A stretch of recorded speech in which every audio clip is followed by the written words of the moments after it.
Alright, welcome back, and in this episode we're taking on the tier 2 map, the Tomb of Zoltun Kulle. So, hoping there's a pole rune, we need one to complete the Heart of the Oak. But yeah, this is our first tier 2 map, looking to collect some more pieces of the Grail, as well as get our hands on a tier 2 seal. We will take on the Uber Ancients fight, most likely on the Assassin when we get there, but still looking for a tier 2 sigil. Got a bloodletter here. Nice little jewel, 37 AD, minus requirements, some all res. And we got our first High Rune drop of the series, a Sir Rune. A Sir Rune before a pole rune, kind of unbelievable.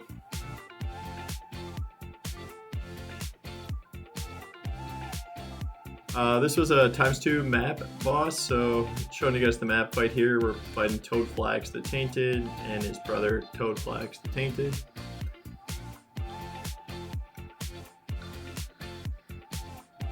Not having too much of an issue in here. Boss is going down a little bit slow, but we got a Baranar Star, Gorefoot, and a Colwyn's Point.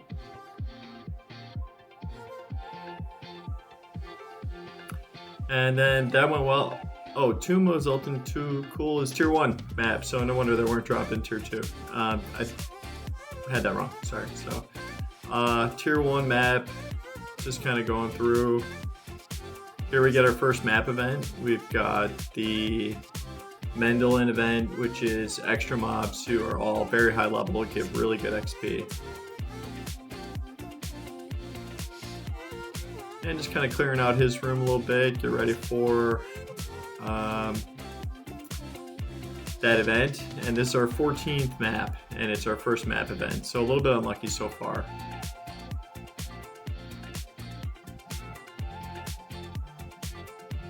And another Sir Rune, so 2 Sir Runes before a pole. We might be able to cube those into a Bear Rune, and then we're making our way to Infinity. So that might happen. We'll see. There's some other ideas with the Sir Rune.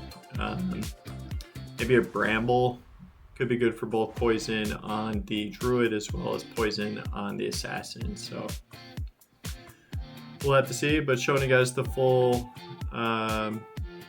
Mendelin event here. And if you can keep your eye on the bottom of the screen, the XP is going up pretty good. Towards the end, this does get a little dangerous. You drop some rare mobs, and you gotta watch out for some auras.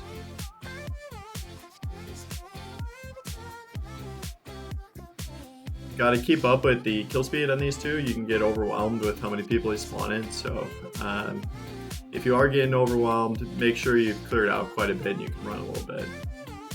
Got a Splinter, so we are almost ready to be able to summon Rathma, although we could not kill him yet.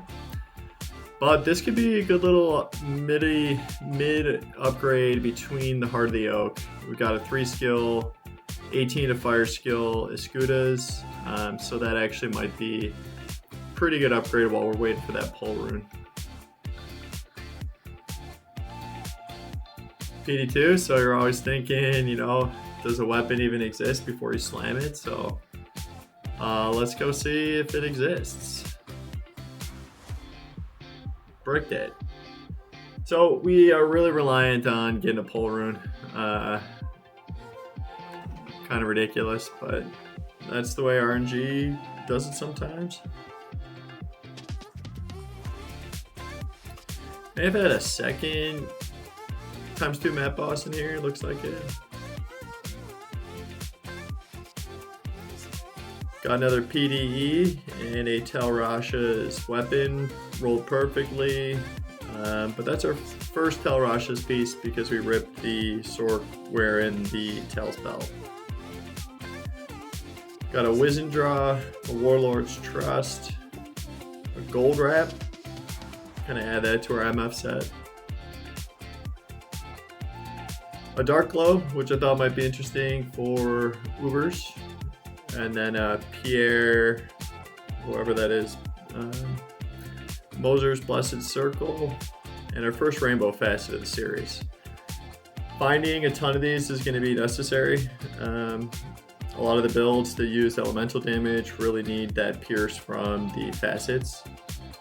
And we got a -4 +5 fire, so we'll find a place to use that in the build, but maybe it would have gone in the Escudas, honestly, but nothing I'm wearing right now is really worthy of the rainbow facets, so we're just going to take it easy and make sure we put that in the right place. Found an Impaler, a Wither String, and then we decided it was time to farm up some keys. You can't kill the Uber bosses without 3 terror keys, 3 destruction keys, and 3 hate keys, so felt like we were safe enough to do this. We had to do it for the progression, so we took the time here just to farm up, and we chose what we thought would be the easier of the bosses to drop it. Bloodraven's not too bad, and then Izual's far easier than Nihlathak, despite having to dodge just an unbelievable amount of lightning from these burning souls. So I'm showing those because I want you to see you need to be overcapped in lightning. You will find souls with conviction aura, so make sure you're overcapped for both of those. And then Izual himself is not so bad. So more dodge and lightning, finding a yellow jewel, back and forth, dodging lightning, killing Izual, getting some keys. Got a jawbone. And that's for Rathma summon as well, so we'll get there. There's our 3rd destruction key, and now it's time to go to the Arcane Sanctuary. And I'll show you guys my strategy when running through here, and it's essentially don't leave any ghouls or ghosts left unkilled. So as you're teleporting through, you can ignore most of the mobs other than the ghosts, and then maybe big packs and champion packs of the other mob types you can go and kill. But I definitely want to make sure I was killing every single ghost, and it was worth it because I finally got a Pole Rune, and you guys know how long we've been waiting for that. Immediately built the Hoto. Immediately felt like the power spike. Hoto's super good because of the plus the skills, the FCR, the summon from the Druid tree adds a bunch of life. So, we were really feeling like, okay. And then, 80,000 kills for the first Pole Rune. 84,000 kills for the first Pole Rune, 88,000 until I got the second one. So the game's just playing sick jokes on me, but, we'll take another pull. Doesn't hurt. But here we decided, we got what we need. We were waiting for the Hoto, waiting for the keys, and now we have them both, so why wait? If you've never done these before, the 3 key sets, you should open them in the same game to guarantee you get all 3 of the different mini Ubers to spawn. And the first one we got was Duriel, so he's a little annoying. He's got the Holy Freeze aura, and you can't cannot be frozen against that. You're still going to get the freeze from the aura.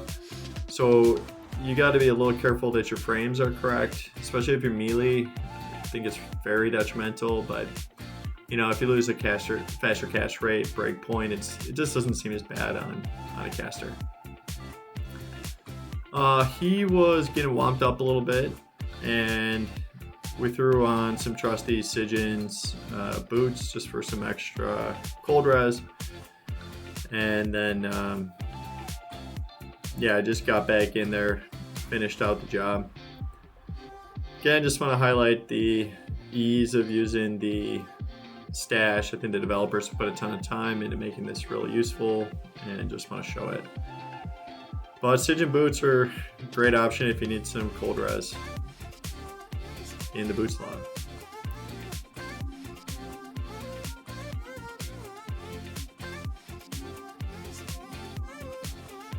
Slow and steady. And the cold res did make a big difference. You can still, anytime these fights are happening, keep an eye on the mercenary's health and my potion belt. You can kind of see, just get an idea of how much damage is actually going out, where it might not look a lot, but a bunch of potions are being thrown at him. So Duriel goes down, we get Bullseye, and we're ready for the second mini Uber. The hardest one for sure is Lilith.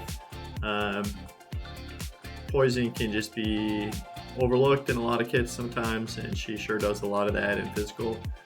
But Izual's really not that bad. If your mercenary's got some damage reduction, he should be able to tank that pretty good. And it's a lot of just like a tank and spank, and I feel like he's got less health than some of the other Uber bosses seem to have. I'll watch out a little bit for lower resistance curse in here, but he's not doing any elemental damage, so just kind of showing this for people that haven't seen this part of the content before. It is the same as it is in Lord of Destruction, but I do feel like my channel is serving as almost a diary for how to complete this game from start to finish. And since it's kind of become long-winded in a way with the number of episodes to get us here, I figured might as well just show the content, show people that may not have seen a whole playthrough of this game before, and just show them, you know, without really skipping a step. So this channel will show every single fight, every map, every pinnacle boss. I mean, we're doing it all on this channel from start to finish. So the beginning of this channel is, I guess, more aimed towards beginners to break down the game in a way that everybody can understand. But as we continue on, if you have questions that are more on the advanced side, just ask them in the comments and I'll be happy to respond to them. But I'm not going to take as much time breaking down how things work and different parts of the game. And yeah, I mean, if you got questions, just ask them. I'll answer them. It took us the entire length of the zone to find Lilith, so flash forward a little bit.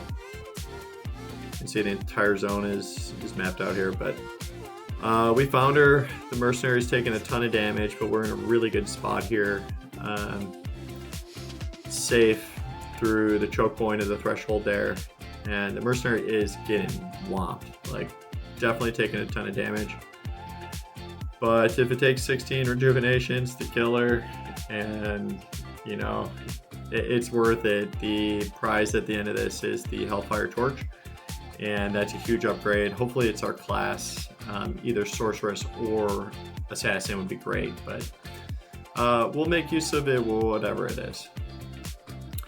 So yeah, finally took her down, and in the next episode, you guessed it, we'll be taking down the Uber Tristram fight. So can't wait to see you guys there, and we'll see you on the next episode for Mephisto, Baal, and Diablo.